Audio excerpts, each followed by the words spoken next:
Pojďte prosím sem ke mně, musíme kvůli natáčení vás poprosím, abyste si stoupili takhle vedle mě. Výborně. Tak. A já vám tedy předávám mikrofon a prosím, abyste položili dotaz. Tak my jsme byli skupina lékařů a máme takovou semi-lékařskou otázku. Zda je nějaký humorální podklad, nějaký hormonální podklad k tomu, že člověk má problémy se svojí sexuální orientací.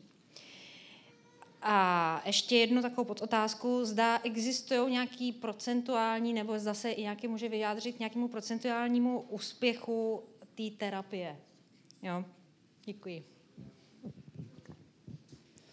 Já se za naši skupinku chci zeptat na to, jestli se dá homosexualita rozdělit na homosexualitu vrozenou, tedy tu, která už je od narození a která nesouvisí s žádnými okolními podmínkami, a na tu získanou, která souvisí s tím, v jakým například zázemí ty děti vyrůstaly, a jestli je možné tu vrozenou homosexualitu nějak léčit.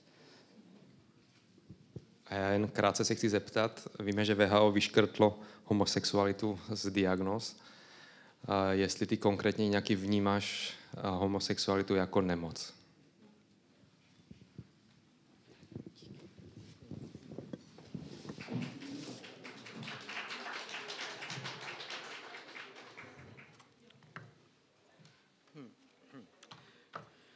Bene, si sente, vero? Sì. Allora, velocemente. Allora, takže rychle se budeme snažit odpovědět. Všechny studie, které se dělaly o hormonální bázi homosexuality, ztroskotaly. Nikdo nedokázal nic dokázat. Neuměl nic dokázat.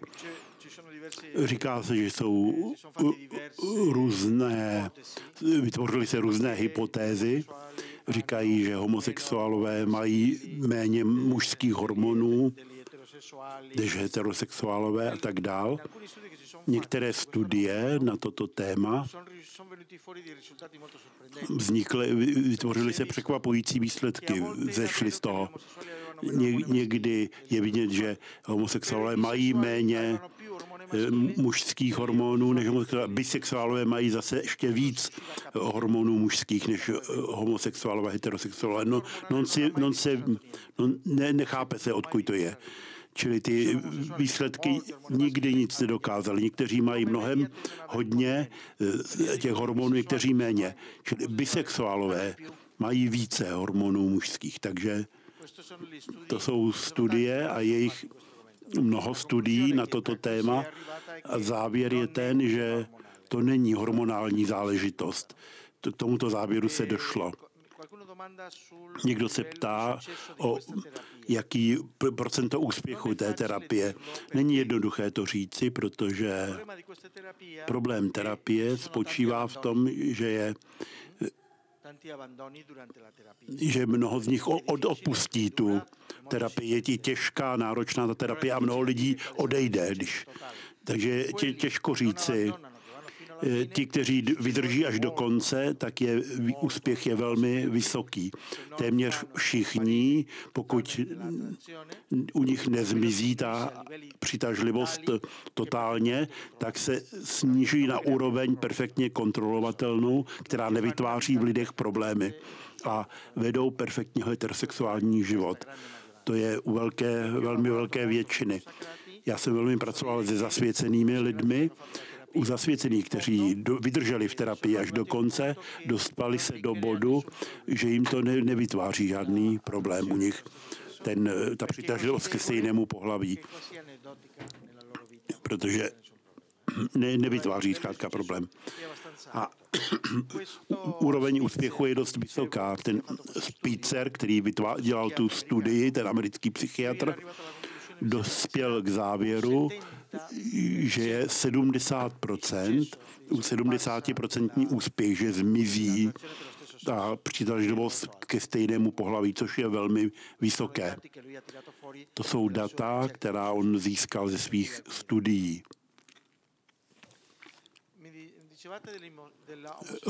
Hovořili jste o vrozené a získané homosexualitě. Jak jsem řekl přitom, nikdy se nedokázalo, že homosexualita je vrozená. Nikdy to nebylo možno dokázat. Hovoří se dnes o Asociace amerických psychiatrů, kteří poprvé odstranili homosexualitu ze seznamu nemocí, vyřadili ji. Dospěli k závěru, že není možné dokázat, že by byla vrozená. Neznamená to, že by to nebylo, ale prostě výsledek, že by nebylo to možné dokázat. Pokusů bylo mnoho výzkumníků v té oblasti, dělali řadu výzkumů, aby dokázali, že je to vrozená věc, ale nikdy se to nepodařilo. Někdy stejné výzkumy, které to chtěli dokázali právě, že to není. Došli k opačnému závěru. Jeden ze slavných 90. letech známá studie byly jednovaječná dvojčata, identická dvojčata, je zkoumali a dospělo se k závěru, že mezi identickými dvojčaty, pokud jeden je homosexuál, že ten druhý bude je velmi vysoká, 60-70% pravděpodobnost, ale u dvojčat ne jednovalečných možnost, že jeden bude homosexuál a druhý, že jim bude taky byla mnohem nižší, 20-30%. Ale tyto studie, když ji dostali do rukou odborníci, říkali to, co dokazuje ta studie, že to není genetické. Pokud u jednovaječných dvojčat by to mělo být 100% potom, protože mají stejnou výbavu genetickou. Když to není 100%, dokazuje, že to není genetická záležitost vrozená. A to byla první kritika, která hned vědecký svět, kterou předložil.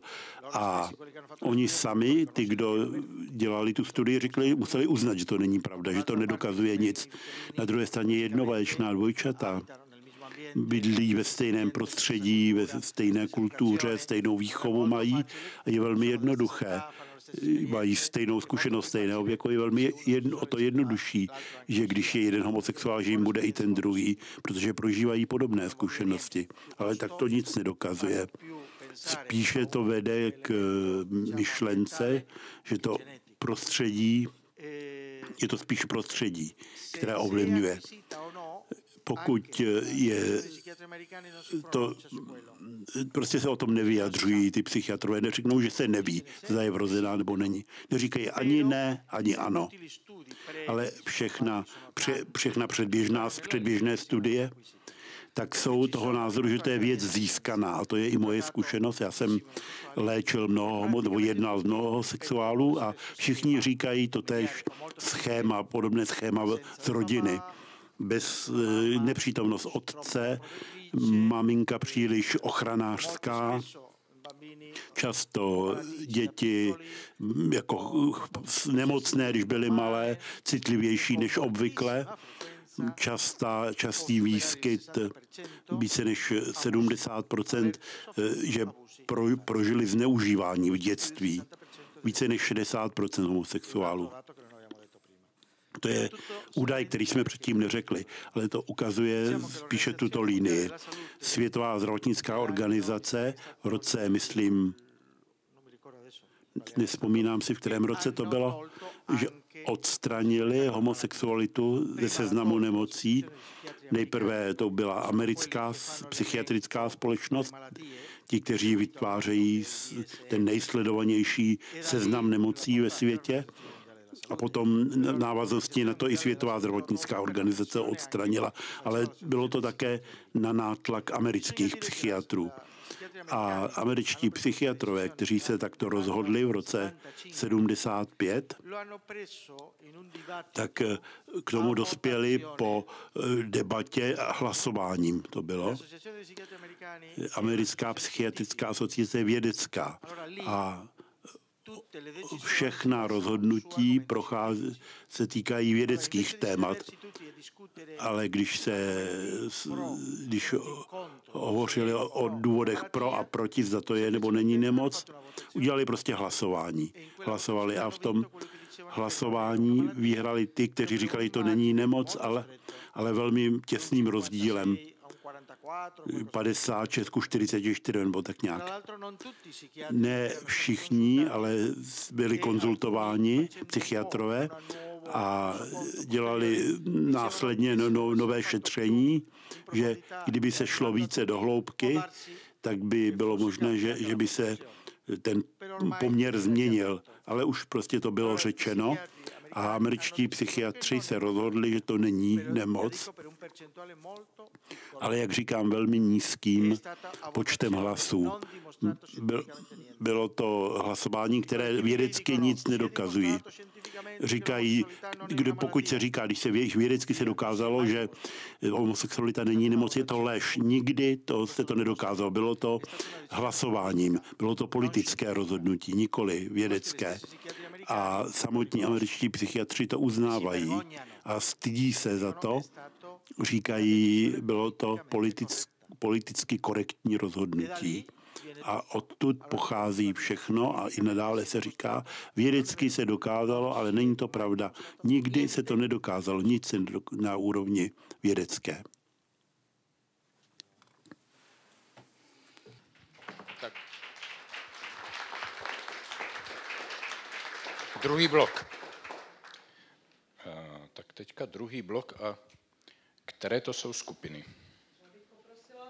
Co ze skupin 14, 4 a 10.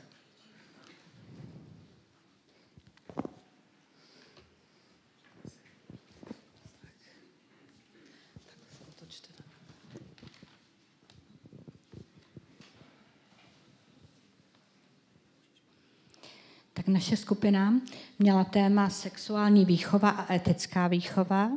Naše otázka je, jak se co nejlépe připravit na přicházející vlnu genderové ideologie v těchto oblastech, ale i obecně.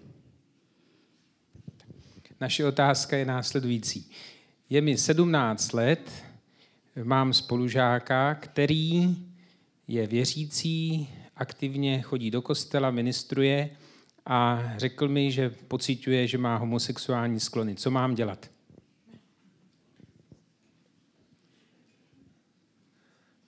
My bychom se rádi zeptali, jak se může začlenit člověk s pocitem homosexuální orientace do církve. A to je jedna otázka vedlejší ještě, jestli máš nějakou zkušenost se sexuální výchovou mentálně postižených dětí v rodině. Tak děkujeme za tyhle otázky a já k nim připojím ještě z těch, které jsme vynechali předtím v té druhé části. 2 otázky, které se týkají církve a přirozenosti. Jedna z ní, jak vysvětlit, že gender se tak výrazně šíří, když 2 papežové, Jan Pavel II. I papež František, tak velmi výrazně se vyjadřují k tomuhle tématu. Jinými slovy, proč je hlas církve relativně slabý v dnešní společnosti západní.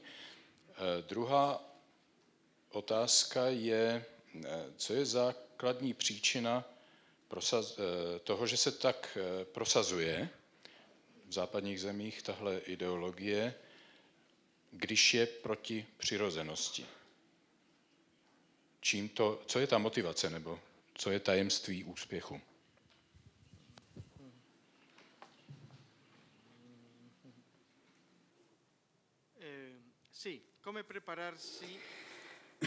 Ako sa pripraviť pred príchodom tejto vlny, ktorou je ideológia gender?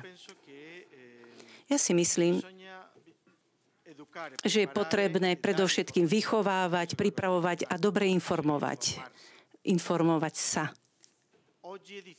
Dnes je ťažko nájsť publikácie, ktoré by boli proti tomu, čo hovorí ideológia gender. Prečo? Pretože v mnohých krajinách jednoducho neumožňujú publikovať. Zablokujú a nedovolia publikáciu.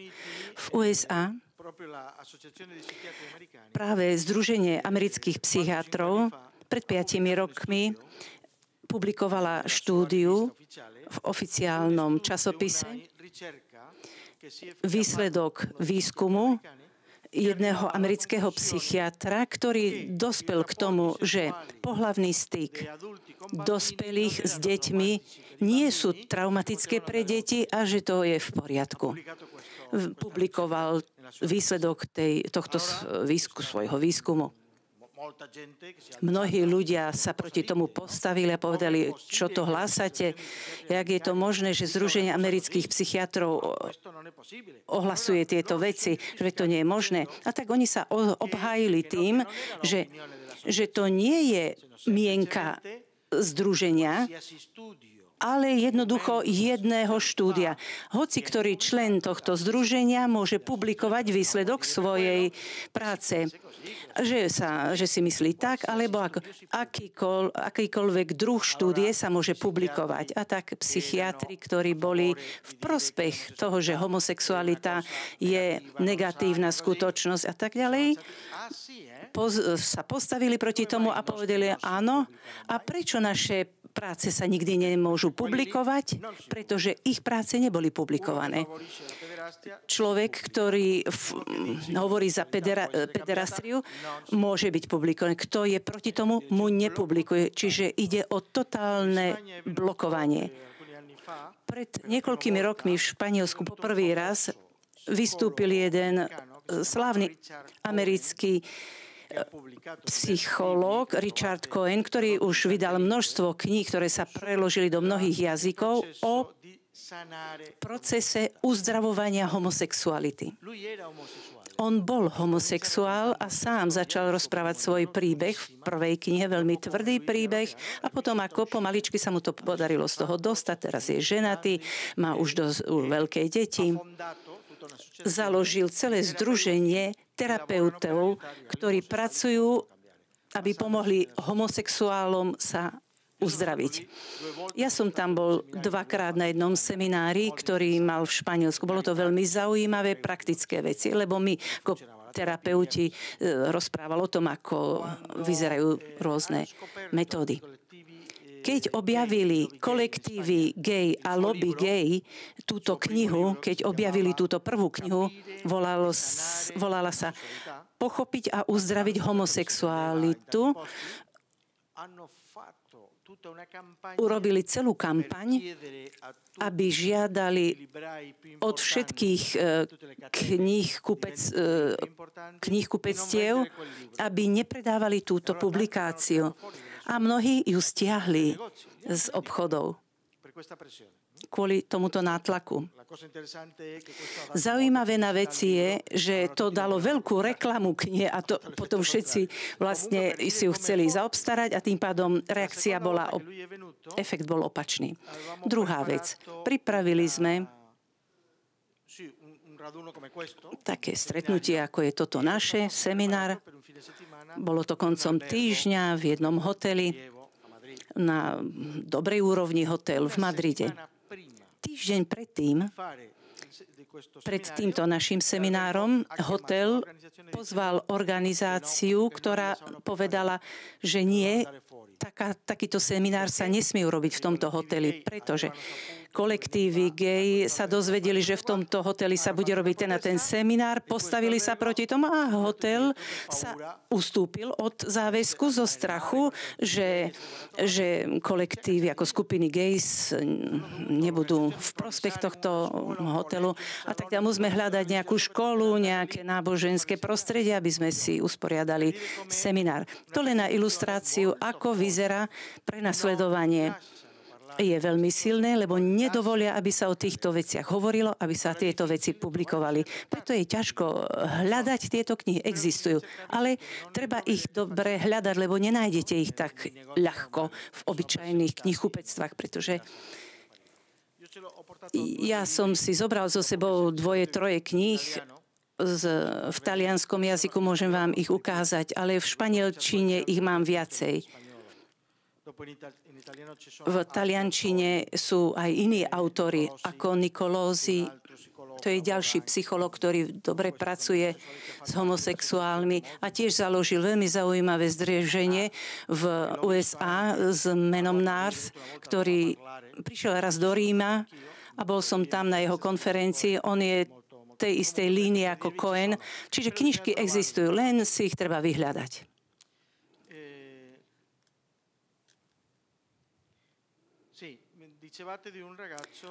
Spomínali ste chlapca, ktorý žiada pomoc od spolužiaka, že pozri, ja som katolík, ale mám tieto ťažkosti, pomôž mi nejakým spôsobom. Treba pochopiť, že okolo obdobia 14-15 rokov v období puberty je mnoho mládeže, ktorí trpia fóbiou homosexuality, zo strachu byť homosexuálom. Niektorí dokonca dokážu prísť k záveru, že áno, sú homosexuáli. A mládež väčšinou reaguje takto. Mám strach, že som homosexuál, aby som sa vlastne presvedčil, že ním nie som, budem vyhľadávať ženskú pornografiu, aby som sa presvedčil, že to vo mne tak nefunguje. Ale potom táto úzkosť, vlastne, keď je veľmi silná, zablokuje sexuálnu túžbu. A títo mladí chlapci, ktorí vlastne chcú sa v niečom potvrdiť, dosiahnu opačný výsledok. Tak sa zlaknú a si myslia, skutočne sú takí homosexuálni a tak sa vytvorí autentický problém neuretického charakteru úzkosti, ktorý môže pretrvávať dlhý čas a trápiť človeka. Ale nie sú to opravdiví homosexuáli.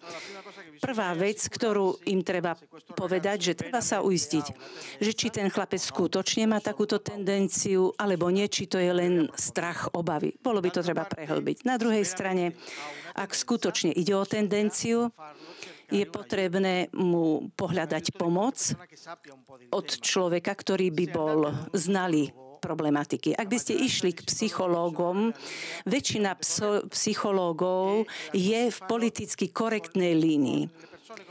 A s homosexuálmi máš akoby dva druhy terapie. Terapia zmeny, dosiahnutia zmeny, to sa snažím robiť ja, aj tento Cohen.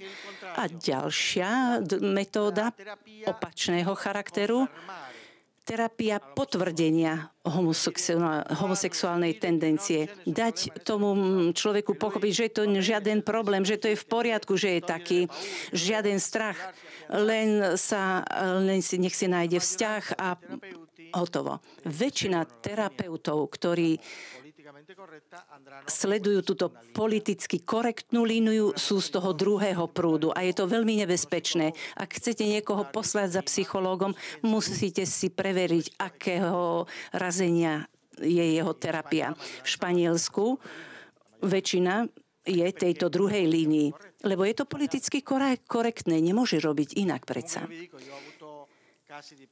Mal som prípady homosexuálov, ktorí ma požiadali o pomoc, ale z dôvodov, ktoré nemali nič spoločné s homosexualitou, úzkosť, depresia. A tak som ich podstúpil terapie ktorá liečila úzkosť, depresiu a nemá nič spoločné s homosexuálnosťou. Samozrejme, že táto terapia nemohla odhaliť určité veci spojené s homosexualitou. Možno, že v určitej chvíli niektorý pacient chcel sa viacej prehlbovať v určitej, ale v tom, čo odo mňa oni chceli, ja som sa snažil im pomôcť, aby som bol v tom korektnom postoji ako terapeut. Iná vec je napríklad postoj kňaza. Samozrejme, pre kresťana musí povedať, vieš, čo je to tak a chceš, musíš si nechať pomôcť terapeutickým spôsobom.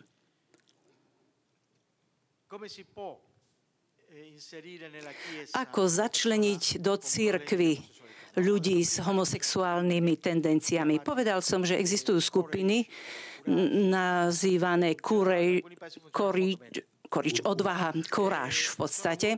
Sú to pastorácia homosexuálov a tí, čo sú formátori, sú všetko laici, veriaci, hlboko veriaci ľudia, ktorí sa snažia viesť v rámci morálneho učenia cirkvi.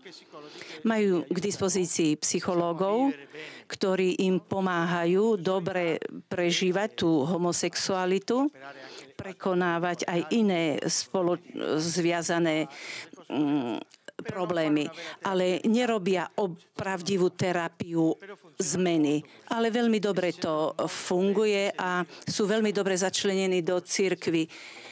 A je to veľmi pekná skúsenosť. Videl som, že viacerí dosiahnu pekné výsledky. V každom prípade aj oni nedávno v Ríme na Lateránskej univerzite sa v inštitúte Jana Pavla II. Pre rodinu sa usporiadal deň na tému pastorácia homosexuálov. Prišli profesori z rôznych univerzít na najvyššej úrovni, teológovia, biskupy. Povedali mi, aby som predstavil vedeckú stránku homosexuality, ako vzniká, a hovoril o možnosti prekonať, uzdraviť túto tendenciu. Keď som povedal svoju tému, množstvo ľudí prišlo za mnou, sa chceli dozvedieť viacej, pretože je veľmi veľký záujem. Cirkev chce vedieť, akú orientáciu, aké usmernenie dávať ľuďom, čo im radiť. Jediná ťažkosť je, že je málo terapeutov, ktorí by hazardovali sa pustiť do takejto terapie, pretože je to riziko. Zvlášť v niektorých európskych krajinách je riziko veľmi vysoké. Stačí ale vedieť, preveriť si, ako na to. Zaujímavé by bolo napríklad psychológovia, ktorí majú už určité základy terapeutické, aby si urobili kurz spojený s Nikolosim, Coinom a inými terapeutmi, ktorí robia tieto metódy, aby sa naučili aj oni týchto metód. Deti, ktoré majú problémy tohto charakteru. V prípade homosexuality nemôžeme o nej hovoriť pred pubertou, pretože ešte ani neexistuje príťažlivosť k tomu istému pohlaviu. Hovoríme skôr o deťoch pre homosexuálnych. Sú to deti, ktoré majú určite buď ženštené postoje, keď hovoríme o chlapcoch. Sa radšej hrajú s chlapcami, než s dievčatami. Sú alebo takto precitlivelí chlapci, títo prehomosexuálni chlapci, samozrejme, že sa identifikovali chybným spôsobom. Identifikovali sa s postavou matky a nie otca. A to sa dá ľahko napraviť ešte pred pubertou. O čo sú menšie deti, o to je to jednoduchšie. Mal som niekoľko jednoduchých prípadov, že lebo sú to rodičia, na ktorých je ten proces. Stačí, aby rodičia pochopili, že že matka musí nechať dieťa, syna, aby viac sa zaujímal o otca a otec o syna. Ide vlastne, aby medzi otcom a synom vznikla taká komplicita, veď sme muži, chlapci, musíme sa spolu zahrať, aby sa on cítil ako chlapec. A to je veľmi dôležité pre chlapca. A matka zasa musí trošku opustiť toto pole. Nikdy nesmieme povedať dieťaťu, to, čo robíš, to je ako keby si bol dievčatko. To nikdy nesmieme povedať, to dokonca zhorší situáciu. Nikdy nepovedať. Je skôr postoj, ktorý máme mať k dieťaťu. Matka odstúpi, aby nechala priestor otcovi. Otco sa viac blíži so synom, vie ho prijať, vie ho ako keby dostať do svojho kruhu. Ak to dobre urobia, ak sa snažia o to, za krátky čas je všetko v poriadku. V Španielsku jeden chlapec 5-ročný. Za 4-5 mesiacov matka mi hovorí, ako keby bol vymenený. Už chodí ako chlapec, predtým bol ako dievčatko a teraz je z neho hotový chlapec. Teraz rozpráva o futbale a to. Čiže úplne sa zmenil za pár mesiacov, ale angažovanosť zo strany rodičov je veľmi dôležitá. A to môžeme robiť vždy. To sa dá. Problém vznikne, keď prejde obdobím puberty a začnú prvé styky. Ak ide o pohlavný styk, je to o to ťažšie, pretože už sa homosexualita prejavila v úvodzovkách. Pýtate sa, prečo súčasná cirkev nehovorí jasnejšie o týchto veciach. Áno, veď hovorí, sami sme počuli, že pápeži takto tak robia. Aj Benedikt XVI viackrát hovoril o teológii gender a objasnili veci skutočne dobre.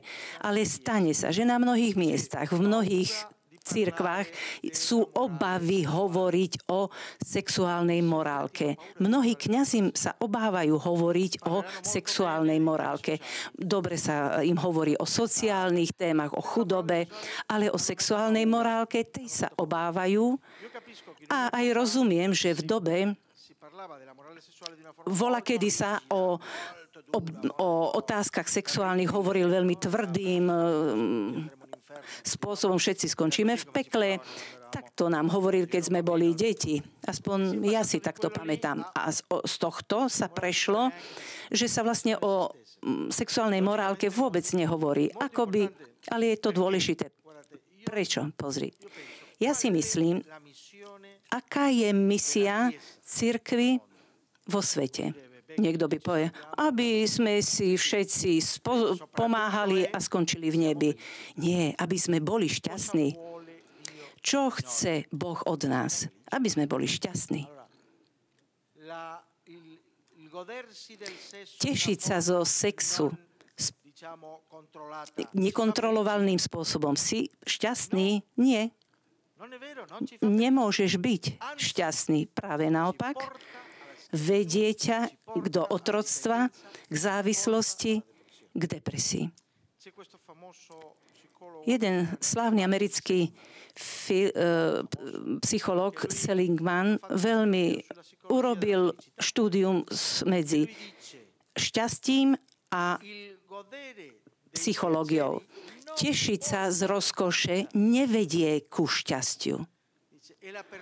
Je to človek, ktorý hľadá šťastie v potešení, v rozkoši, nakoniec skončí vždy v depresii. S pravdepodobnou tendenciou k samovražde. Prečo? Pretože v potešení, v rozkoši nie je šťastie. Nie, že by rozkoš bola niečo negatívne, lebo napríklad tu som mal na veľmi chutné zákusky, ja som to rád zjedol, sú to dobré veci. Ale keď si myslím, že keď budem jesť sladkosti, budem preto šťastný, budem poprvé obézny, ale nie šťastný. Prečo? Lebo rozkoš sú určité okamihy. Martin Seligman hovorí, že na potešenie si zvykneš. Ak sa ti páči sladké a každé ráno, na obed, na večer a každý deň, po týždni už ako by si sa toho prejedol, chceš niečo zmeniť, hľadať ďalšie potešenie a za ním ďalšie. Ak sa pustíš do potešenia zo sexu, to, čo ťa predtým vzrušovalo, že vidíš napríklad holú ženu, to ťa vzruší, ale potom potrebuješ niečo stále silnejšie, lebo už to ti nestačí a potom ešte viac, ešte silnejšie, až nakoniec sa dostanem na cestu, kde sa stanem otrokom, závislým a neviem z toho výjsť von. A zrazu konám deštruktívne veci pre seba i voči druhým. A je to evidentne, že ma to vedie k vážnej depresii. A to si treba uvedomiť. Teda šťastie je v darovaní sa, výjsť zo seba. Rozkoš, potešenie ťa vedie k egoizmu, k hľadaní seba. Živočíchy, zvieratá sú šťastní v týchto rozkošiach. Ľudský tvor nie. Práve je to opačný mechanizmus. Musíme výjsť zo seba, oslobodiť sa, potom budeme šťastní. A tento Seligman hovorí, že šťastie a altruizmus kráčajú vždycky spoločne. Vždy. Nemôžeš byť šťastný, ak nie si altruistom, ak nemiluješ druhých. A cirkev toto musí ohlasovať jasne, pretože morálka cirkvi nie je v tom, že toto nesmiem robiť, lebo to je hriech. Nie, preto to nesmieš robiť, lebo si ublížiš. Privedie ťa do depresie a preto nekonaj takto, nevyber sa touto cestou. Toto je správny postoj. Nie, že takto nesmieme konať, lebo skončíme v pekle. Tento peklo si nájdeš na zemi, keď budeš takto konať. A cirkev ale musí takto jasne ohlasovať veci. Psychológia moderná má to veľmi jasné, že je veľmi dôležité ohlasovať bez strachu tieto veci. Prečo má taký úspech ideológia gender? Je to tajomstvo i pre mňa vo veľkej miere. Evidentne za tým stoja veľmi silné skupiny lobby. Aj dnes dopoludnia som hovoril tento maltuské lobby, noví gej, neomarxisti, feminizmus radikálneho, marxistického, dialektického charakteru. To sú všetko lobby, ktoré tlačia tým istým smerom. A potom sú lobby, ktorí si prajú úplné zmiznutie všetkých obmedzení alebo limitov. Ja chcem robiť to, čo chcem a bodka, že by som mal nejaké limity. A to naberá stále väčší vietor. Ako sme dopoludnia hovorili, ale hnutia týmto spôsobom, ako keby sa agregovali s ideológiou gender. Tak já bych poprosila zástupce ze skupinek 11, 2 a 3.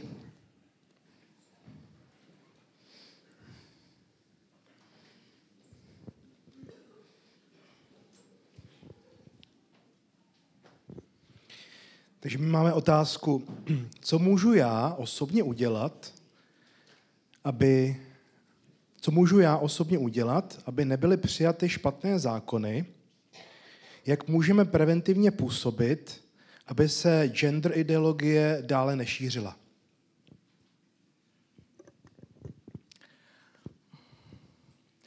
I nějaké zaujalo nás tvé tvrzení, že homosexualita je léčitelná. V naší skupině jsme se shodli v tom, že máme zkušenosti především s homosexuály, kteří nemají potřebu svoji orientaci měnit a jsou realizováni a společnost k nim v Čechách je tolerantní. Zajímá nás, zda léčba homosexuálů, tak jak jsi o ní mluvil, je aplikovatelná na všechny homosexuály.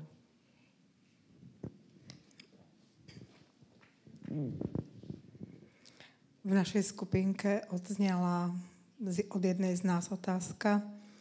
Existuje pohľad, že nie všetko v gender ideológii treba odsúdiť. Nie je to určitý spoločenský vývoj?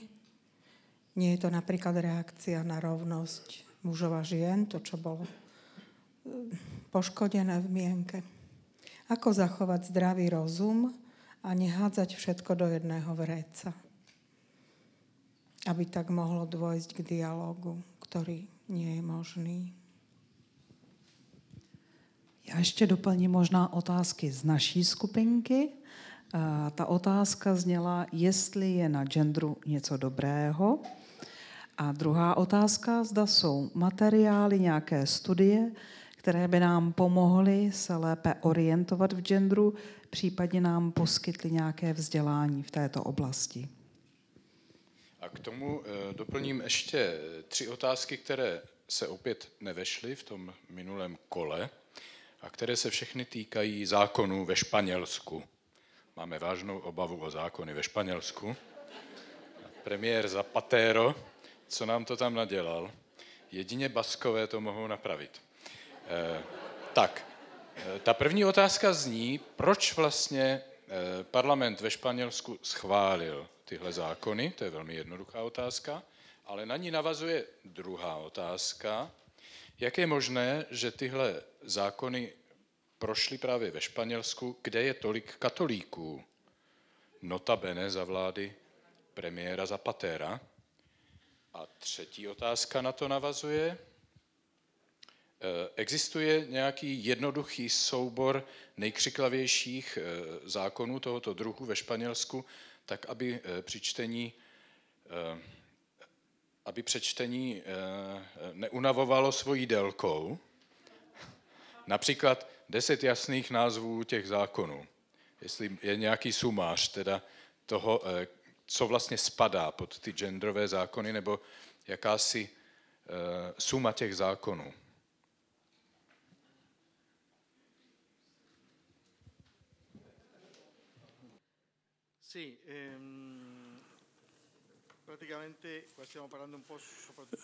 Tady hovoříme především o zákonech, ale hovořme nejdřív o terapii. Zda je použitelná na všechny. Je třeba říct, že všechny psychologické terapie se mohou aplikovat pouze, pokud ta osoba chce je přijmout. Pokud nechce, tak to nic neznamená. Tradičně v psychologii se hovořilo o 2 typech homosexuality. Egosymptonická a egodystonika.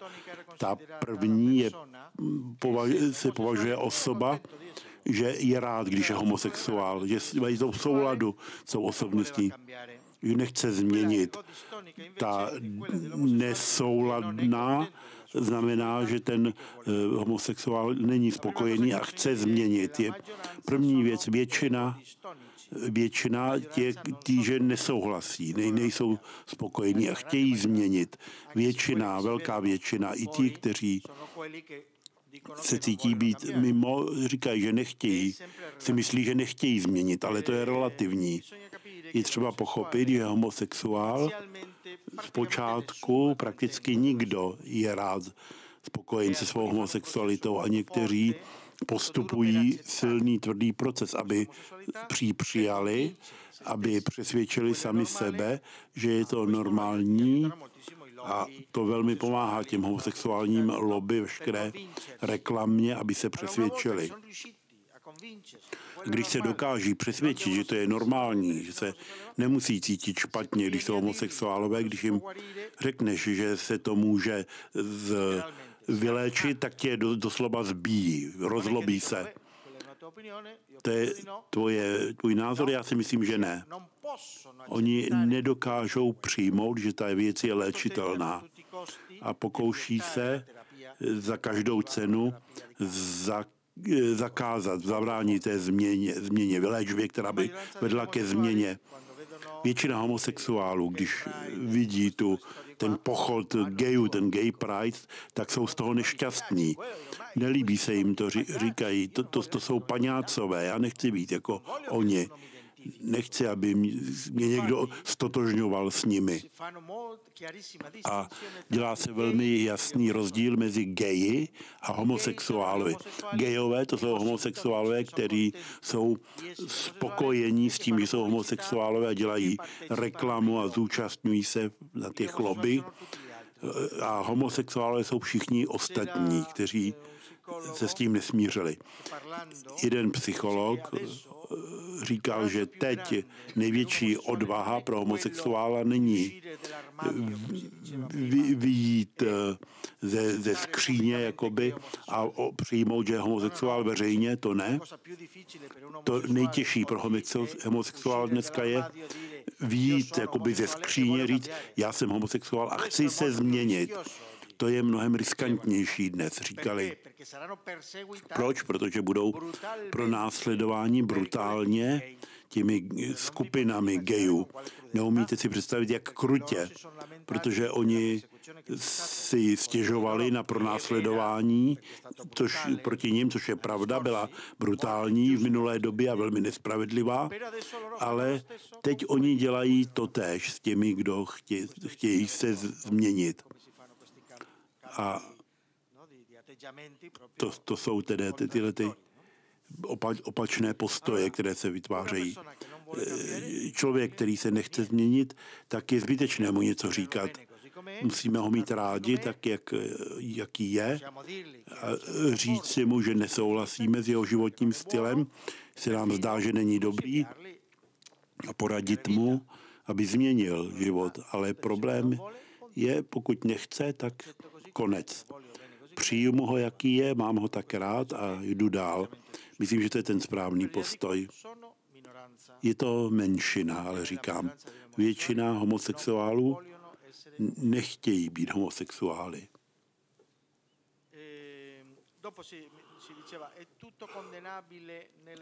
Pak se říká, je všechno odsouzení hodné na té genderové ideologii, není něco, co by se dalo zachránit, co se týká rovnosti a tak.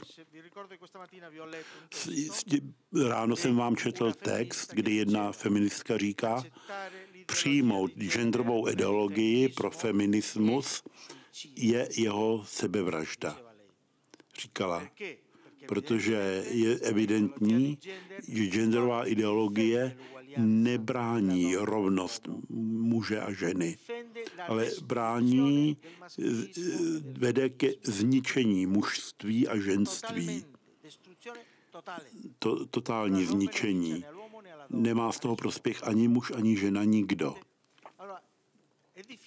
Je těžké najít něco, co by se dalo zachránit. Velmi těžko, když čteme to, co oni říkají, ty genderoví ideologové. Nenacházím nic.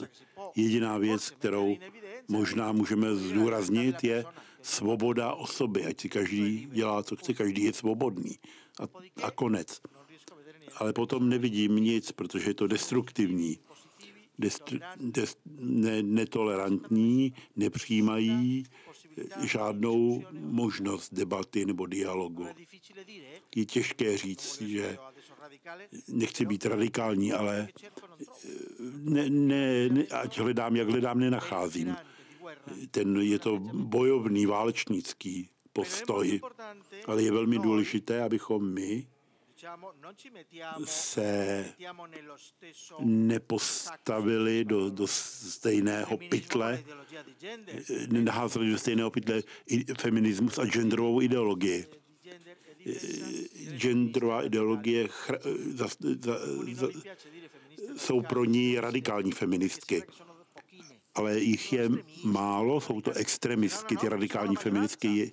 Ne, říkají, jejich většina feministek jsou radikální, ale není jich málo, ale feminismus rovnosti, ten, který brání rovnost mezi mužem a ženou a bojuje za ní, se všemi důvody ztrácí stále více sílu proti genderové ideologii.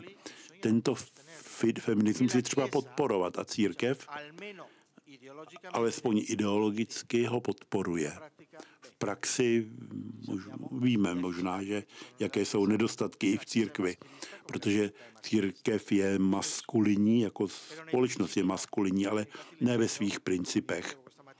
Jak jsem říkal dnes ráno, Mulieris Dignitatem, ten list, a potom ten list kardinála Ratzingera, slavný, velmi pěkný, ukazují pohled církve na ženu, velmi pěkný.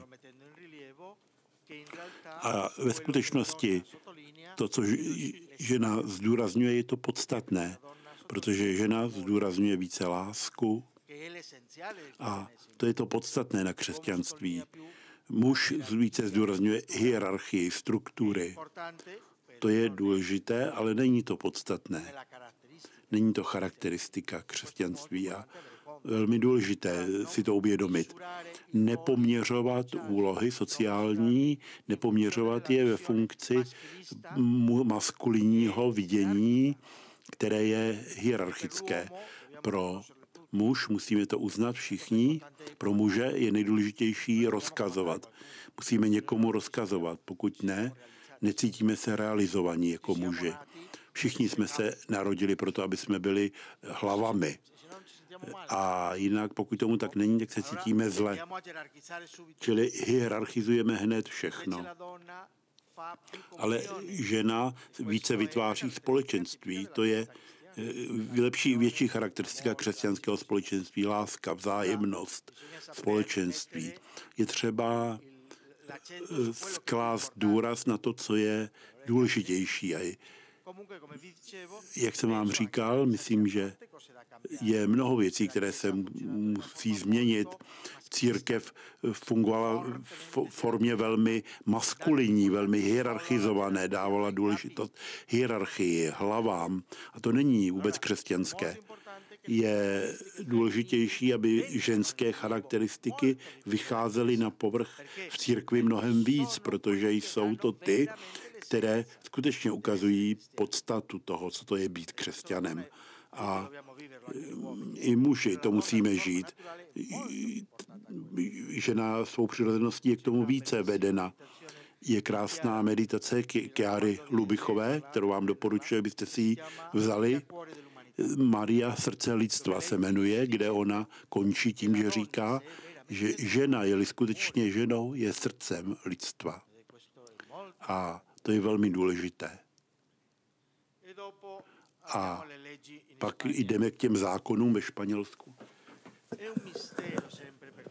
Je to pre všetkých viac menej tajomstvo. Ja neviem, ja som skôr takého vedeckej mentality, mne sa páčia racionálne veci dokázané. A keď vidím zákony, ktoré sa pozdvihujú v Španielsku bez toho, že by mali vedecký podklad, logický, racionálny podklad, som prekvapený. Hovorím si, jak je to možné? Hovoríme, že sme súčasná spoločnosť je vedecká, racionálna, nie ako voľa, kedy že bola taká magická, že a do toho dávajú i cirkev, náboženstvo, že to sú iracionálne veci. Ale keď sa robia zákony a vidíš, akého charakteru sú, akého základu sú, si povieš, kde, o akej racionálnosti hovoríme. Ide o úplnú iracionálnosť. Úplný nedostatok kritiky. Všetky diktatúry i ideológie sú totalitárne a všetky tieto totalitarizmy nehovoria, čo chcú z vedeckého hľadiska. Spomínam si ešte ja sám, kedy som čítal článok napísaný z jedného španielského lingvista epoche Franka, diktátora, o jazyku baskickom. Napísal. Ide o hrozný deformáciu kastelánskeho jazyka a našťastie úplne sa vytráca. Je to úplne falošné tvrdenie. Je to dokonca baskický jazyk je o mnoho starší než kastelánsky jazyk. A bol to vedec, ktorý sa takto vyjadroval.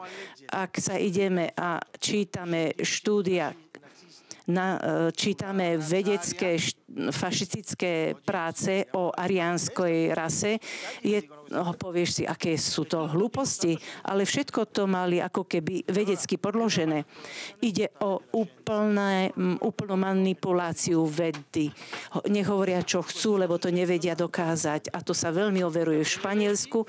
Uzavrú sa zákony, lebo to je tak. A prečo je tak?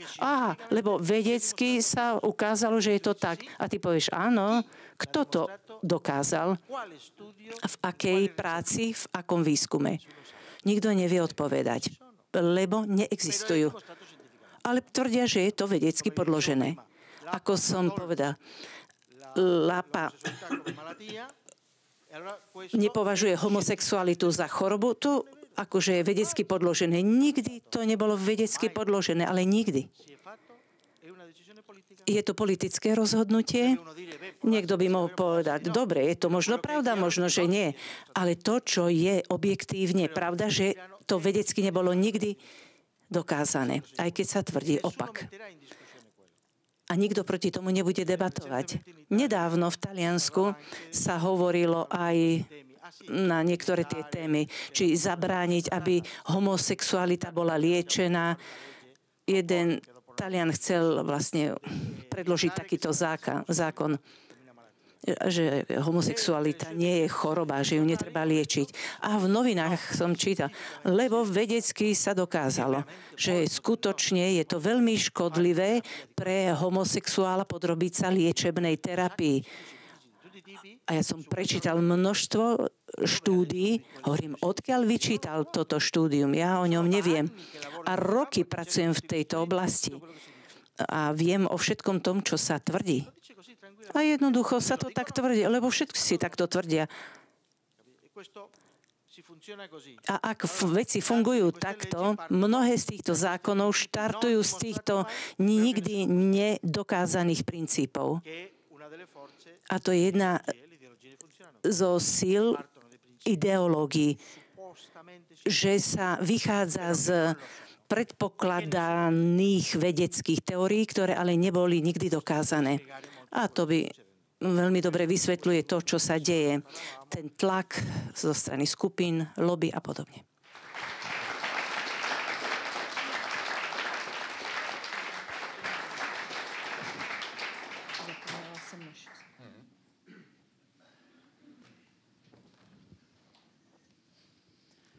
Tak myslím, že nám tady ještě přece jenom zůstala skupinka 6, tak bych poprosila zástupce skupinky číslo 6, výborně, tamhle už jde Týna. A pak se chci ptat, jestli ještě nějaká skupinka nedostala možnost položit dotaz, abychom... Ne, tak poslední skupinka. Tak my máme otázku a jednu prosbu.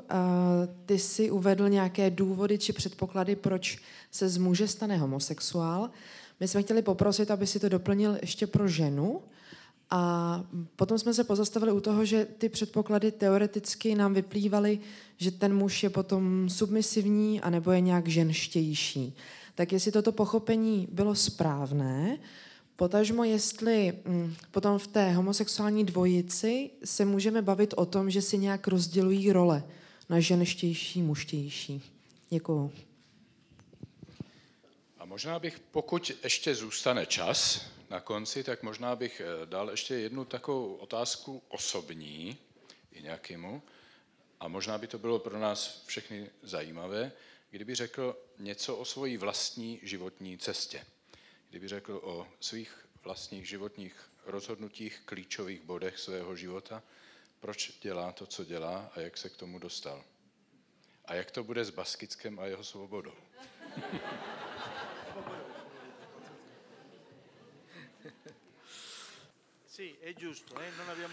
Ano, je to správné. Pravda, my jsme neřekli nic o tom, té přitažlivosti stejným pohlavím na straně žen. Ale je tady jasné vysvětlení. Proč? Protože víme, že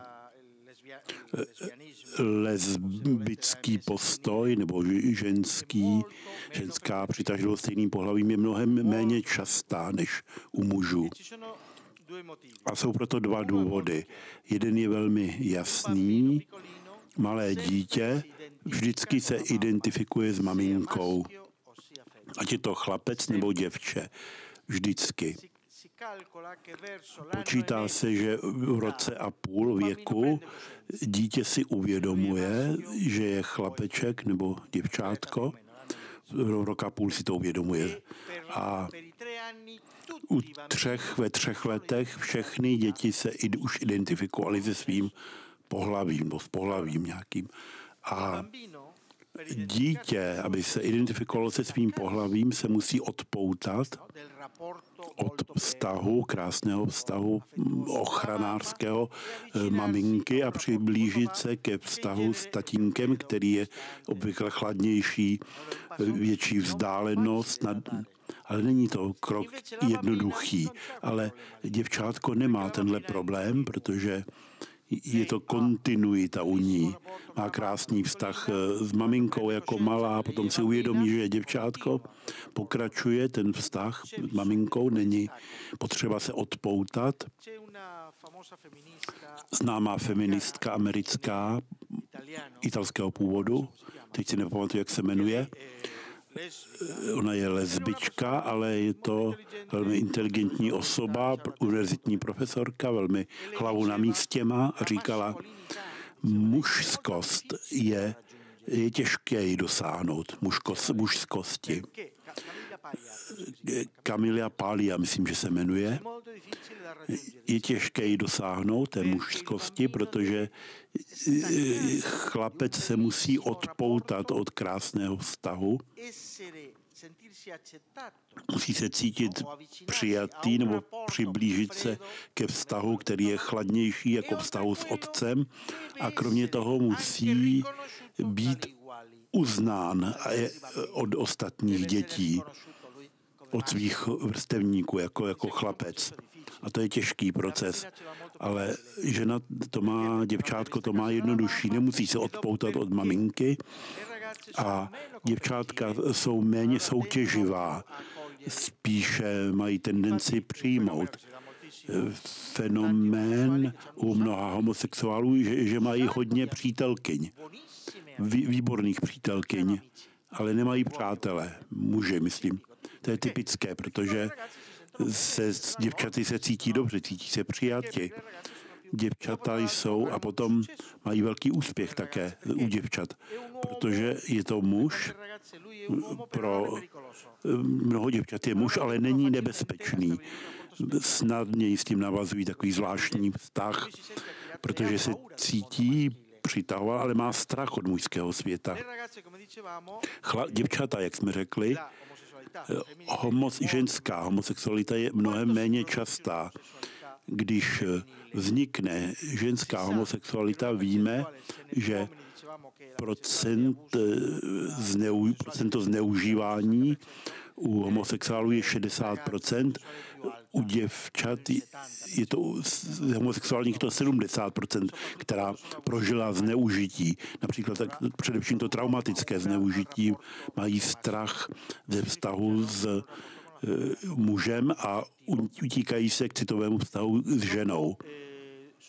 Potom dochází k tomu, že zatímco mužská sexualita je vizuální, genitální, abychom si rozuměli, ženská je více citová.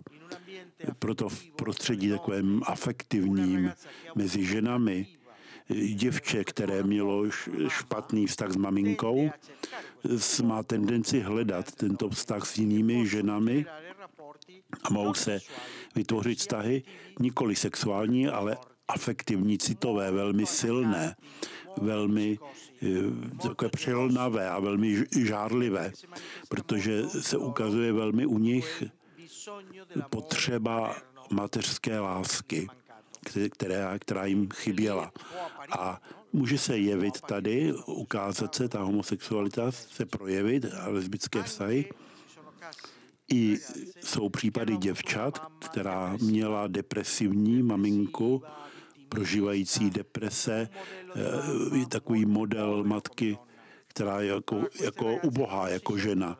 A tyto děvčata se necítí být identifikována s touto maminkou, ale raději se identifikují s otcem, který je silnější, dominantnější. A i tady se to může projevit symptomy homosexuality. A i když je typický případ otce, který chtěl chlapce a narodilo se děvčátko. A vychovává to děvčátko, jako by to byl chlapec. A na nevědomé uvědomí ona chce být přijata otcem, tak musí se chovat jako chlapec a identifikuje se s chlapcem. Je tady mnoho elementů, které mohou hrát roli, ale jsou jen některé, které tady říkám. Je to trochu jiné, protože mužská homosexualita je velmi silná, silně podmíněná, velmi jasná, ženská ne až tolik. Je taková citovější, je mnoho žen, které mají homosexuální tendence, ale mohou mít dobře heterosexuální vztah nebo manželství heterosexuální, aniž by měli problémy. Ale u mužů je to těžší.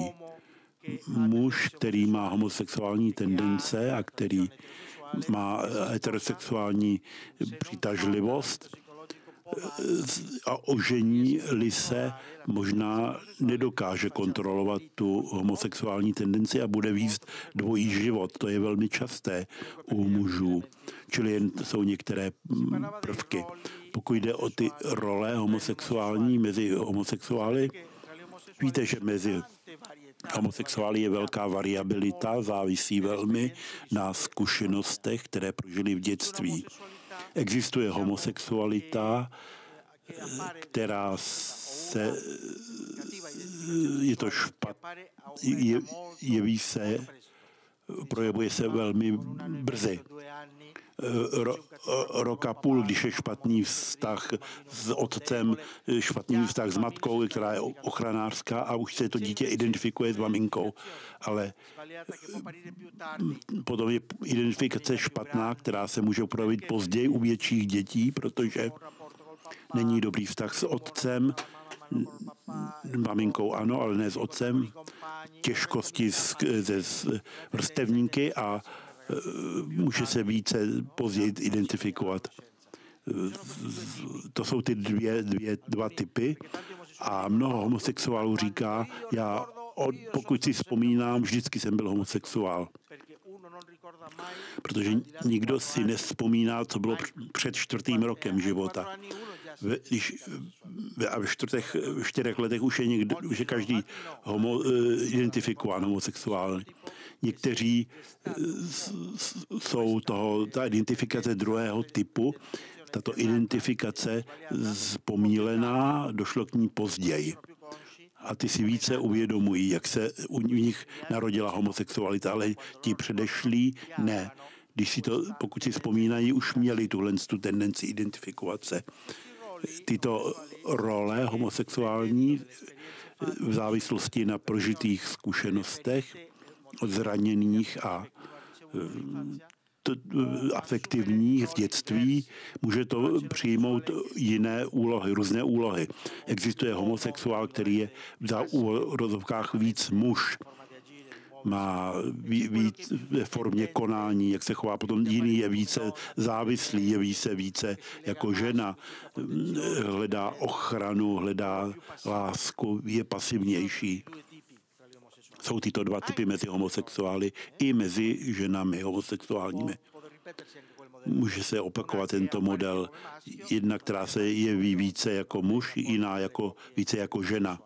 V těch vztazích homosexuálních jsou to role naučené už v dětství, už jako malé, podle těch prožívaných zkušeností.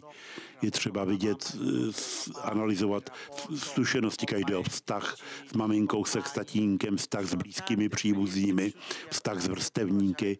Je mnoho zkušeností, které mohou zanechat trauma a to potom podmíní způsob, jak žijou sexualitu nebo sexuální přitažlivost. Jedna věc, na které chci trvat stále, je, že nikdo, žádný homosexuál nemá, není to jeho vina, že má tuto tendenci. To musíme mít jasné. Nikdo nesmí být nikdy obviňován, kulpabilizován, protože to není nikdy jeho vina. Je třeba vidět v jeho chování, nakolik je vina, protože je velmi podmíněn. Ten impuls, ten tlak je velmi silný, silnější než u heterosexuálů. My nemůžeme měřit to, co oni prožívají a ta jejich neschopnost kontrolovat se, nezdrženlivost, nemůžeme ji posuzovat, poměřovat z naší, jak my žijeme sexualitu, protože je to jiné. Myslím, že jejich velká zodpovědnost spočívá v tom, že se snaží bojovat za to, aby kontrolovali a překonali. Oni musí udělat to své rozhodnutí. Já tohle chci překonat, já chci jít za to, já chci alespoň kontrolovat to. To je jejich volba. A musí se do toho dát a jinou věc, kterou chci říct, já jsem byl osloven s citlivostí, náboženskou citlivostí většiny homosexuálů. Je velmi krásná. Nacházel jsem duše tak krásné, že se dojímám, když s nimi hovořím. Jejich pojem Boha, touha milovat Boha a hluboká citlivost, kterou mají. Pracovat s homosexuály, abych vám řekl pravdu, mě dalo tolik, že si to neumíte představit. Velmi mě to obohatilo. A cítím skutečné přátelství, bratrství s mnoha z nich. Cítím se, vidím je jako blízké přátele, protože vidím tak krásné hodnoty v nich, že jsem byl skutečně udiven a plno obdivu. To je třeba také uznat. Něco o mé osobní cestě?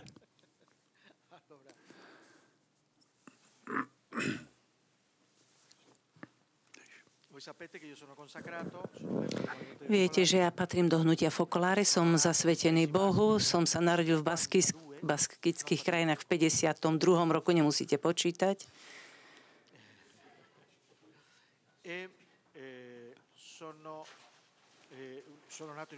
Narodil som sa vo veľmi katolícky, hlboko veriacej rodine. Stačí si povedať, že môj otec bol právnik, nechal svoju prácu ako súdca, aby sa venoval cirkvi a bol veľkým odborníkom pre sociálnu náuku cirkvi v Španielsku. Bol univerzitným profesorom na jednej katolíckej univerzite, bol poradcom biskupskej konferencie Španielska ako odborník. Pozvali ho do Ríma, do Vatikánu ako laika na jednu synodu. Keď som mal 16 rokov, poznal som hnutie Focolare a ja som chcel byť stále misionárom, dobrodruhom, do Afriky ísť, alebo do Amazónie, do lesov. To isté, dobrodružstvo. Pripravil som sa na to a tak som študoval na gymnáziu, lebo potom som chcel ísť na seminár. Mal som ale uja, strýka, ktorý bol už misionárom, bol tým bielými pátrami. Sú to misionári. On občas prišiel do Španielska, ja som stále bol rád v jeho prítomnosti, lebo som chcel byť ako on. Keď som poznal hnutie Focolare ako 16-ročný, zrazu som si uvedomil, že nemám čakať na to, kým budem misionárom a chcem rozširovať evanjelium a evanjelizovať druhých. A moje povolanie sa dostalo do krízy. Misionárske povolanie. A tak som sa mal rozhodnúť, či ísť na univerzitu a hovorím, čo mám študovať? Veď som študoval gymnázium, aby som sa mohol venovať filozofii a teológii. Ale to, čo sa mi vlastne páčilo, keď som bol v puberte. Takže ako? Medzi možnosťami, ktoré som mal, som si vybral to najvedeckejšie a to bola psychológia. Pustil som sa do psychológie. Bolo to takto. Ako 20-ročný, asi po 4 rokoch, som išiel do Lopiana, kde sa deje formačná škola Focolarínov. Tam som sa zdržal 2 roky. Ja som bol vlastne prvý, ktorý som poznal hnutie Focolare u nás doma. My sme 4 chlapci, 2 dievčatá. Všetkým som dal poznať túto spiritualitu. Môj otec, aj keď je 96-ročný, je ženatým Focolarínom. On v podstate ani nie je už ženatým Focolarínom, ale ako po smrti mojej mamy, keď ovdovel, vlastne vstúpil do komunity Focolare so sľubmi. Moja mama bola veľmi zbožnou osobou. Čiže ja som potom po Lopiane išiel do Madridu, kde som ukončil psychologické štúdium, lebo predtým som si robil polovicu.